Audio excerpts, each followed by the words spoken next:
Check included parts. After receiving the welding machine, you'll find the welding torch, the wire feeding tube, attached to the wire feeder. These two parts need to be assembled together. Assemble the torch and wire feeding tube. Connect the welding torch and wire feeding tube. After connecting them, securely tighten the screws to hold them in place. Set the dial for stainless steel welding. If you are welding stainless steel materials, adjust the scale on the dial to 00.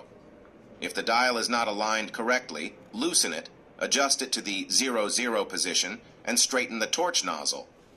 Once everything is properly aligned and straight, tighten the screws to secure it in place.